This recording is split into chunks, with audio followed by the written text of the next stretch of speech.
오늘은 우리 유어네임 처치의 프로토타입 네 번째 시간으로 교회는 예수의 이름을 가진 공동체이다 라는 제목을 가지고 함께 오늘 본문의 말씀을 나눠보고자 합니다.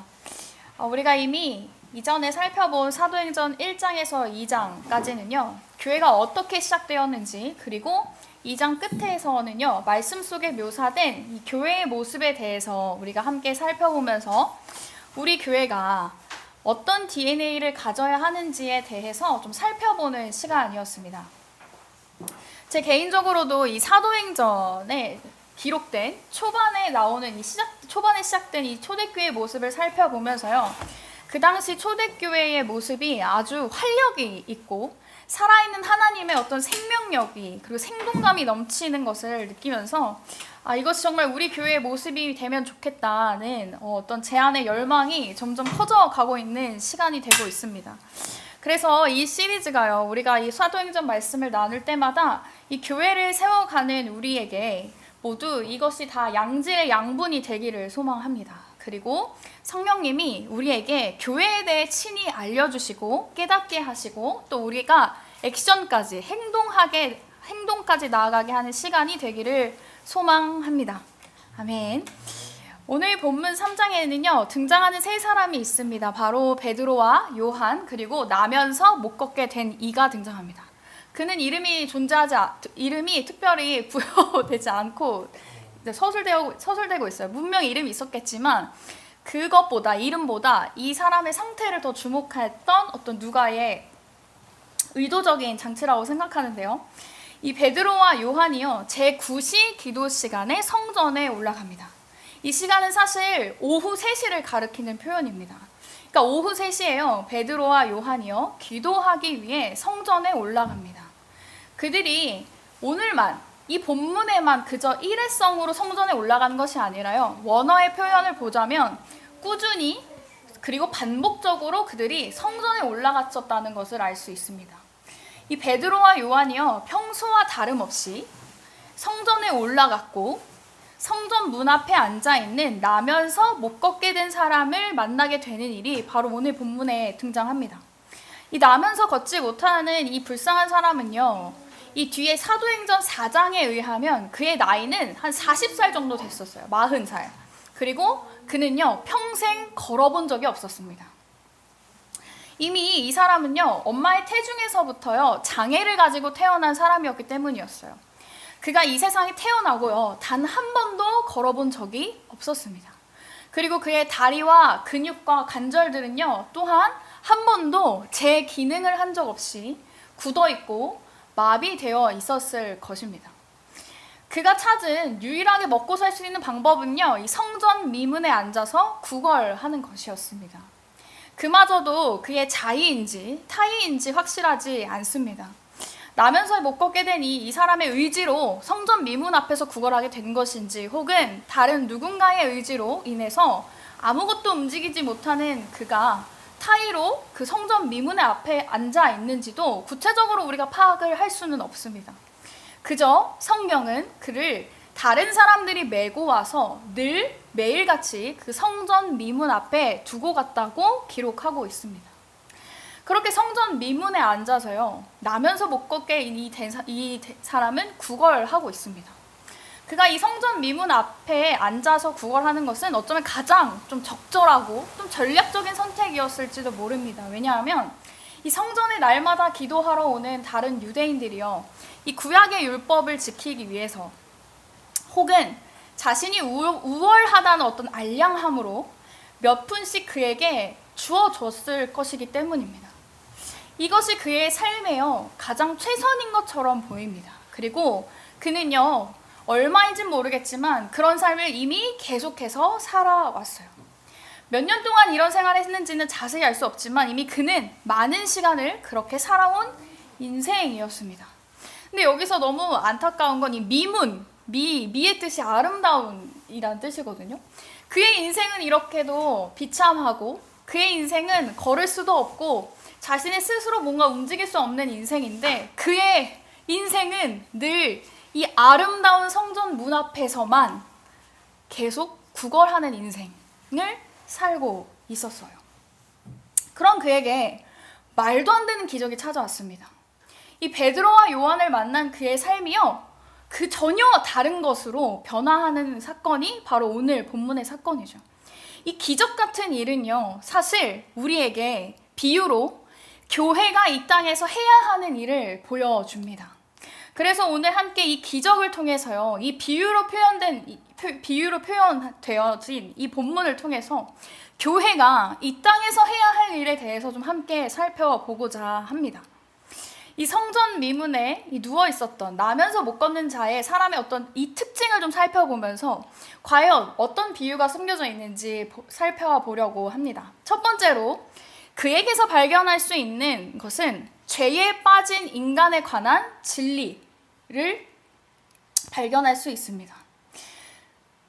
그가요, 나면서부터 걷지 못하게 된 상태로 태어났다고 성경이 이야기하고 있습니다. 그는 태어나서부터요, 그래서 지금까지, 이 날까지 달라진 적이 없었습니다. 이 복음의 가장 큰 메시지의 전제는 우리 모두가 죄 가운데서 태어났다는 것이죠. 우리는 죄 없이 태어나지 않았습니다. 죄에서 자유로운 상태로 태어나지 않았습니다. 우리가 쉽게요, 세상을 보기만 해도요, 이 사실을 금방 발견할 수 있습니다. 사람들이 행동하는 방식이나 또 멀리 찾지 않아도요, 내 자신 스스로가 어떻게 행동하는지 우리 스스로 객관적으로 판단해도요, 결코 우리에게 스스로 선을 행할 능력, 선을 만들어갈 능력이 없다는 것은요, 우리가 금방 알아챌 수 있습니다. 그리고 우리가 어린아이를 키우게 되면 이 부분이 더 공감이 될 텐데요.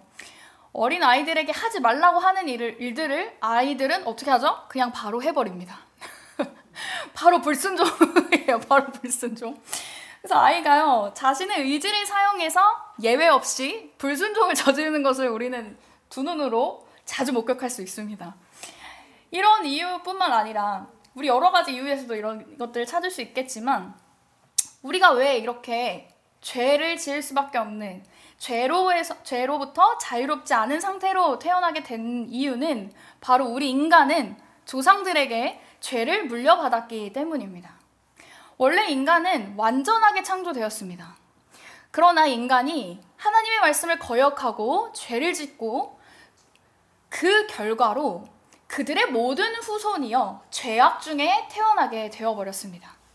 이렇게 죄는요, 우리가 태어나면서부터 함께하고 있고, 여전히 함께하고 있고, 누군가가 새롭게 태어날지라도 늘 죄는 함께하게 되어버렸습니다. 그래서 이 죄가요, 인간의 인생을 마비시키고 무기력하게 합니다. 오늘 본문에 나면서 못 걷는 사람처럼 말입니다. 오늘 본문에 나면서 못 걷는 사람은요, 걸을 수 없었습니다. 마치 인간이 본래 죄인으로 태어나는 것처럼 그는 하나님을 아는 일에 대해서 마비가 있었고 무력했습니다. 이 사람을 통해서요, 우리는 이 모든 인간의 상태를 생각해 볼 수 있죠. 바로 인간은 죄인으로 태어난다는 사실입니다. 그것은 우리의 선택과 우리의 어떤 것 때문이 아니라 우리의 후손, 우리가 그 아담과 하와의 첫 인류의 후손이기 때문에 어쩔 수 없이 우리에게도 이 나면서 못 걷는 사람과 같은 죄가 우리에게 똑같이 있다는 것이죠. 또 두 번째로 발견할 수 있는 사실은 세상이 결코 죄인인 이 사람을 도울 수 없었다는 것입니다. 이 나면서 못 걷는 그 자에게요, 이 세상은요, 자선을 베풉니다. 선을 베풉니다. 이 세상이요, 이 거지인 이 사람을 위해서 할 수 있었던 일은요, 그에게 동냥하도록 돕는 것 뿐이었어요. 그런데 이 자선, 이 선의는 결코 우리의 생명에 관한 문제를 전혀 도와주지 못합니다. 이 나면서 못 걷는 사람의 생명의 문제를 전혀 도와주지는 못했어요. 근원적으로 이 생명에 관한 문제를요, 세상은 해결해 줄 수 없습니다. 물론 세상에서 우리는요, 일시적으로 위안을 받을 수는 있습니다. 세상엔 인간의 장애를 치료할 수는 없겠지만 맛있는 음식을 먹을 수 있는 것 같은 작고 소소한 즐거움은 우리에게 줄 수 있습니다. 수많은 오락거리를 세상은 우리에게 제공할 수 있습니다. 영화나 드라마나 내가 좋아하는 감미로운 음악이나 게임이나 여러 취미생활 같은 것들을 통해요, 우리는 세상을 통해서 잠시나마 행복감을 느낄 수는 있죠. 그러나 우리의 근원적인 문제, 이 죄와 생명에 대해서는요, 세상은 우리를 해결해 주지 못합니다. 마찬가지로 세상에 어떠한 뛰어난 지식이라도 이 생명의 문제는 해결할 수 없습니다. 이 죄의 문제는 해결할 수 없습니다. 세상이 할 수 있는 건 그저 자선을 베푸는 것뿐이었어요. 이 나면서 못 걷는 사람에게 동냥할 수 있도록 그냥 제공하고 그 기회를 제공하고 그 상황을 제공했던 것처럼 세상이 할 수 있는 건 그것이 전부입니다. 이 세상이 주는 이런 일시적인 행복 그리고 이런 자선은 결코 인간의 생명과 죄의 문제를 해결할 해답을 가지고 있지 않습니다. 그저 자선을 베풀 뿐이죠. 성전 미문에 앉아있는 이 사람에게 세상이 했던 것과 같이 말입니다.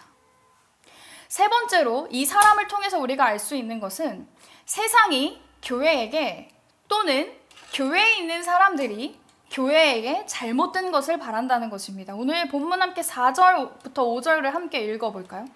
함께 오늘 본문 4절에서 5절까지의 말씀을 같이 한 목소리로 읽어볼게요. 시작! 베드로가 요한과 더불어 주목하여 이르되 우리를 보라 하니 그가 그들에게서 무엇을 얻을까 하여 바라보거늘. 아멘. 오늘 나면서 못 걷는 자를 이 애정 있는 시선으로 지금 바라보고 있는 베드로와 요한이 그가 땅에 떨군 고개를 들게 해서 베드로와 요한을 주목하게 했던 그 순간에 이 사람은 그들에게서 무언가를 얻게 될 것에 대한 기대감으로 가득 차 있었습니다. 아마도 이 사람은 자신에게 이 베드로와 요한이 큰 돈을 주거나 아니면 배고픔을 당장 해결할 음식을 주지 않을까 하는 기대감으로 베드로와 요한을 쳐다봤을지도 모릅니다. 그런데 나면서 못 걷는 사람이 베드로와 요한에게 요구한 것과 같이 세상은요, 그리고 교회에 다니는 우리는요, 교회가 줄 수 없는 것들을 우리는 요구합니다. 가령 누군가는 교회에게 도덕적인 가르침을 요구합니다. 교회가 도덕적인 향상을 줄 것이라고 기대하는 사람들은요, 기독교가 사람들을 꽤 괜찮은 인간들로 변화시켜 주기를 바랍니다. 또 어떤 이들은 교회에서 주는 철학적인 가르침이나 어떤 박식한 강연을 듣는 것을요, 요구하기도 합니다. 그것이 바로 교회의 역할이라고 요구하기도 합니다. 교회의 임무가 사람들의 지성을 만족시켜주고 이성적으로 성경의 말씀들을 설명해주고 여러 지식들을 냉정하고 냉철하게 다뤄주기를 바라는 사람도 있습니다. 또 누군가는 교회에서 심리치료를 기대하기도 합니다. 교회에서 긍정적인 사고를 제공받기 원하고 교회도 그런 사람들을 향해 단기적으로는 그들에게 희망적이고 잠시 기분 좋게 해주는 것이 교회의 역할인 것 같이 행하기도 합니다. 또 어떤 사람들은요, 교회의 임무를 순전히 사회를 위한 사회적인 사업과 구제라고도 생각하기도 하죠. 그런데 앞에 나열한 이런 모든 것들은 사실 교회가 아니어도 가능한 것들입니다. 교회가 이 일을 해야 한다고 세상이 요구하는 일들은요, 사실 교회가 아닌 다른 곳에서도 찾을 수 있습니다. 교회는요, 결코 자선을 베푸는 곳이 아닙니다. 교회를 향한 다양한 요구와 요청들을 아예 무시하자는 것이 아니라 이 일들이, 사람들이 원하는 이 일들이요, 교회의 본질은 아니라는 것이죠. 교회가 이런 일을 하기 위해 이 땅에 존재하는 것이 결코 아니라는 것입니다. 그렇다면 이 나면서 못 걷는 자, 태어날 때부터 죄를 가지고 있는 인간에게, 그리고 또 세상에서는 자선을 베품으로써 그를 만족시키려 하지만 결국 죄와 생명의 문제를 아무것도 해결하지 못하고 있는 이 나면서 못 걷는 자에게 교회는 무엇을 할 수 있습니까? 그리고 교회는 과연 무엇을 줄 수 있을까요? 오늘 본문에서 이 나면서부터 죄인인 이 못 걷는 이에게요, 그리고 세상이 베푸는 자선을 받고는 있지만 근원적인 생명의 문제는 해결받지 못하는 이 사람을 위해서 베드로와 요한은요, 그의 삶에 직접 찾아갔습니다. 사도행전 2장에서 마지막에 어떤 본문이죠? 그들이 매일매일 모여서 매일매일 식사하고 매일매일 자신의 것들을 나누는 그냥 그 행복으로만 끝난 것이 아니라, 교회가 그것으로만 끝난 것이 아니라요, 오늘 베드로와 요한은 그 사람을 만나러 직접 찾아갔다는 것이에요. 이것이 바로 교회가 해야 할 일인 것입니다. 사도행전 3장에서 초반에 발견할 수 있는 교회의 모습은요, 행동하고 세상과 마주하는 모습입니다. 이 베드로와 요한은요, 이 사람을 직접 만났습니다. 그리고 죄인이고 스스로 이 생명의 문제를 해결하지 못하는 그에게요, 진리를 알려주고 있습니다. 우리 같이 오늘 본문 6절을 함께 읽도록 하겠습니다. 6절 함께 읽겠습니다. 시작! 베드로가 이르되 은과 금은 내게 없거니와 내게 있는 이것을 내게 주노니 나사렛 예수 그리스도의 이름으로 일어나 걸으라 하고. 아멘. 베드로가 이 사람에게 한 이 말이요, 저는 이 교회의 사명이자 부르심이라고 저는 확신합니다.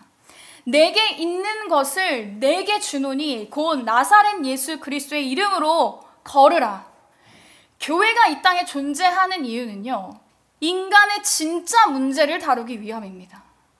자선을 베푸는 것이 아니라 이 죄로 인해 삶이 무너지고 마비되고 무력한 사람을 치료하는 것이 이 교회의 사명인 것입니다.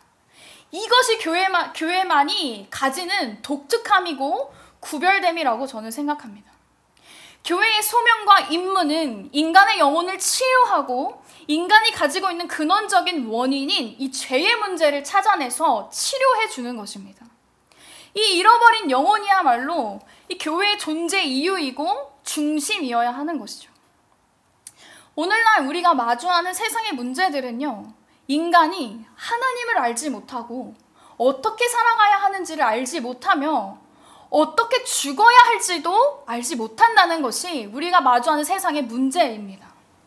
자신에게 원래 소유했던 하나님의 형상을요, 거의 알아볼 수 없을 정도로 손상되고 파괴되어 버린 이 영혼의 문제를 어떻게 다뤄야 할지를 전혀 모르고 있다는 것이 지금 우리가 마주하고 있는 세상의 문제라는 것입니다. 그래서 세상에서 경험할 수 있는 다양한 위안과 위로를 찾아 헤맵니다. 수도 없이 찾고 찾아 헤맵니다. 조금 위안이 되는 것을 붙들다가 곧 이것이 진정한 자유를 주지 못함을 깨닫고 그들의 영혼에 완전한 자유를 주지 못하는 걸 깨닫고 좌절합니다. 그리고 또 다른 위안을 줄 것들을 찾아다니죠.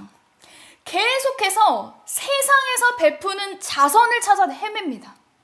그리고 이 땅의 권세 잡은 자 사단 역시 계속해서 사람들에게 거짓을 속삭이죠. 세상에서 영원한 자유와 위안을 찾을 수 있다고 사람들을 속이고 있다는 것이에요. 교회가 이 땅에 존재하는 것은 이런 사람들이 어떻게 하나님으로부터 구속을 받고 바른 관계를 회복할 수 있는지, 그리고 그들의 인생에 마비된 모든 것들을 치료될 수 있는지를 알아야 함을 말해주기 위해서 교회는 존재하는 것입니다. 그래서 교회는요, 세상처럼 자선을 베풀진 않지만 완전한 치료를 해줄 수 있습니다. 그들에게 유일하게 완벽한 솔루션을 제시할 수 있는 곳은 교회라는 공동체뿐이라는 것이에요. 그렇다면 어떻게 교회가 이 일을 할 수 있을까요? 바로 오늘 베드로가 고백했던 것처럼 나사렛 예수 그리스도로 인해서 교회는 이 일을 할 수 있습니다. 오늘 본문에서 베드로는 나사렛 예수 그리스도의 이름으로라고 말했습니다. 여러분, 예수님이 누구십니까? 그분은 하나님이시면서 또 아들이셨습니다. 예수님이요, 이 세상에 오셨습니다. 오늘 어린이 예배 때 들었던 말씀처럼 우리와 똑같은 몸을 입고 이 세상에 오셨습니다. 그리고 세상에서요, 인간과 동일하게 동등되게 사셨습니다. 그리고 그분은 죽으셨고 그분은 다시 부활하셨습니다. 예수님이 이 땅에 오시고 죽으시고 부활하신 이유는요, 단 한 가지, 우리의 죄를 구속을 이루시기 위해서 이 잃어버린 영혼들, 하나님과 단절된 인간의 영혼의 어떤 근본적인 문제를 해결하기 위해서 예수님은 이 땅에 오셨습니다. 이것이요, 이 사실이 우리가 가진, 그리고 교회가 가진 유일한 메시지입니다. 예수님은 부활하셔서 지금까지도 살아 계십니다. 믿으십니까? 아멘. 하나님 오른편에 앉아 계시며 지금도 영원토록 그 보좌에 앉아 계십니다. 아멘. 우리의 유일한 구원자이자 메시지인 그 예수님의 이름으로 베드로는 나면서 못 걷는 그 사람을 일으키고자 했습니다. 우리 성경에 나사렛 예수 그리스도의 이름으로라고 번역했지만 사실 더 좋은 번역은 나사렛 예수 그리스도의 이름 안에라고 번역하는 것이 더 적절한데요. 바로 예수 그리스도의 이름 안에서 오늘 이 기적들이 일어났습니다. 한 영혼이 그의 평생 동안 해결하지 못했던 죄의 문제와 생명의 문제가 단번에 해결되는 그 기적이 오늘 예수 그리스도의 이름 안에서 일어난 것입니다. 베드로가 단지 예수님의 이름을요, 걷지 못하는 자가 걷게 하기 위한 수단으로 제시한 것이 아니라요, 예수 그리스도의 이름 안에서 그가 다시 한번 새 생명을 얻게, 새로운 인격체가 되고 새로운 생명이 될 수 있도록 오늘 그 기적이 본문에서 일어난 것입니다. 예수님의 이름으로 지금 기적이 일어났습니다. 자연적인 법칙을 초월하는 기적이 일어났어요. 나면서부터 걸어본 적이 없는 사람이 지금 걷게 되었습니다. 이 일이 가능한 이유는 예수 이름의 권세 때문이었습니다. 하늘과 땅의 모든 권세를 가진 예수님께서 뭐라고 하셨을까요? 마태복음 28장 18절, 20절, 18절에서 20절 말씀 다 알고 계시죠?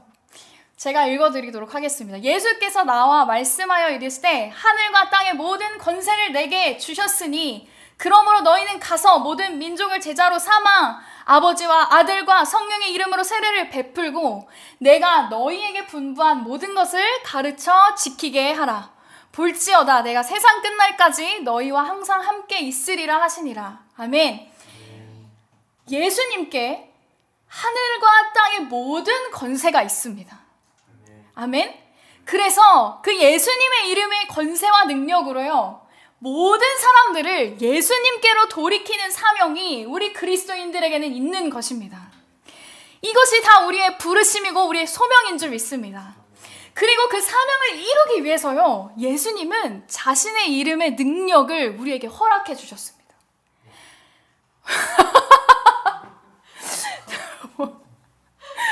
예상치 못했어요. 막 훅 들어왔는데요. 그 능력을 우리에게 허락하셨습니다. 나면서 못 걷는 자에게 베드로는 예수 그리스도의 이름을 주었어요. 유일한 구원의 이름이자 능력 그 자체가 되는 그 예수 그리스도의 이름으로 일어나서 계속 걸으라고 말했습니다. 그 순간요, 바로 그 순간, 어떤 찰나가 아니라 바로 그 말씀 이후 바로 그가 그의 40년 된 움직이지 않던 마비되어 있던 그의 다리와 발목은요, 곧바로 힘을 얻어 걸을 수 있게 됐습니다. 그리고 걷고 뛰며 하나님을 찬양했습니다. 그의 몸만 치유된 것이 아니라요, 그에게 있었던 고질병, 죄의 문제와 생명의 문제 또한 단번에 해결된 것입니다. 그래서 그가 걷고 뛰며 하나님을 찬양하고 예배하는 사람으로 단번에 변하게 되었습니다. 이 사람이 평생 처음으로 걸을 수 있게 되어 버린 것이죠. 이제 그는 예수님의 이름으로 충만하고 새로운 삶을 살 수 있게 된 것입니다. 그의 영혼에요, 영원한 구원이 임했습니다. 그를 괴롭히던 죄와 문제, 죄의 문제와 생명의 문제가 완전히 해결되어 버렸습니다. 이 일이요, 예수님의 이름을 가진 공동체인 교회가 해야 하는 일인 줄 믿습니다. 사랑하는 여러분, 우리는 이 교회를 세우면서 예수님의 이름을 소유한 공동체로서의 태도와 모습이 우리에게 동일하게 있는지요? 진정으로 예수님의 이름에 능력이 있다고 우리가 믿고 있는지요? 추상적으로, 그냥 개념적으로, 그냥 암기하듯이 아는 것이 아니라요, 이것이 정말 우리에게 실제한 믿음인 것인지, 실제한 사실인지 오늘 본문은 우리에게 질문하고 있다고 생각합니다. 사랑하는 유언웨이머 여러분, 예수님의 이름에는 능력이 있습니다. 교회는 예수님의 이름을 소유한 공동체입니다. 유일하게 이 세상에 다른 어떤 공동체가 아니라 교회는 예수님의 이름을 소유한 공동체입니다. 그리고 교회는 오직 예수 그리스도의 이름을 선포해야 하는 공동체입니다. 아멘. 능력 있는 예수님의 이름을요 전해야만 하는 그런 숙제를 가진 공동체가 바로 교회인 것입니다. 우리는 세상에서요 교회에게 세상이 바라는 그런 자선을 베풀 수는 없습니다. 세상의 입맛에 맞는 요구를 들어주기 위해서 우리 존재하지 않습니다. 그러나 우리는 오직 예수 그리스도의 이름을 전하기 위해, 그 이름의 능력이 온전히 드러나기 위해서 교회로 부름을 받았습니다. 교회를 통해 예수님의 이름의 능력이 전파되기 위해 우리는 애써야만 하는 것입니다. 그렇기 위해서요 우리는 그 예수님의 이름의 능력을요 진실되게 믿어야 할 줄 믿습니다. 또 교회를 통해 이런 기적들, 수많은 잃어버린 영혼들, 자신의 죄의 문제와 생명의 문제를 해결하지 못하고 이 세상 속에서 방황하고 있는 수많은 사람들을 위해서 교회는 오늘 이 사람에게 일어난 이런 기적들이요 나타날 수 있음을 믿어야 하는 공동체인 줄 믿습니다. 그래서 제게도 이 설교를 준비하면서, 그리고 제가 아울리치를 준비하면서 저에게도 사실 하나님 계속 이 질문을 하셨던 것 같아요. 너 진짜 내 이름에 능력이 있는지 믿느냐? 저도 너무 부끄럽지만 그냥 타성에 젖어서 너무 습관적으로 예수님의 이름으로 기도하고 예수님의 이름으로 중보하고 예수님의 이름으로 예배하지만 제 안에요 어떤 기적이 일어날 거라는, 어떤 한 영혼이 우리의 한 번의 예배로 변화될 것이라는 어떤 제 안에 기대함이 없는 거예요. 예수님의 이름에 능력이 분명 있지만 그 능력을 믿는 믿음이 제 안에 없다는 사실을요 저도 오늘 이 말씀을 준비하면서 또 아울리치를 준비하면서 제 안에 계속해서 하나님이 보게 하셨던 것 같아요. 그리고 예수님 계속 저에게 질문하셨어요. 너 진짜 교회가 그런 곳이라는 걸 믿냐? 진짜 나면서 못 걷는 이 사람이 걷게 된 것 같은 일이 일어나는 곳이 교회인 것을 믿느냐? 그리고 내 이름에 예수의 이름에 진짜 이 능력이 있는 줄 너 믿느냐? 네가 그것을 진짜 보길 원하느냐? 라는 제 안에 하나님 계속 질문을 하셨던 것 같아요. 그래서 같이 도전하고 싶습니다. 우리 교회가 그런 교회가 되길 원합니다. 예수 그리스도의 이름의 능력으로 기적들이 일어나는 교회가 우리 교회가 되기를 소망합니다. 나면서 못 걷는 이 사람이 죄의 문제에, 생명의 문제를 해결하지 못하는 사람이요 이곳에 밟기만 하면, 이곳에 함께 하기만 하면, 우리와 가족 되기만 한다면 정말 그의 인생이 하나님 앞에 회복되어지는 역사가, 그렇게 생명을 낳는 역사가 우리 교회가 되기를, 우리 교회를 통해 그 일이 일어나기를 진심으로 기도하고 소망합니다. 그래서 우리가 이것을 같이 꿈꿨으면 좋겠습니다. 이것이 우리가 붙들어야 할 우리의 DNA가 되기를 원합니다.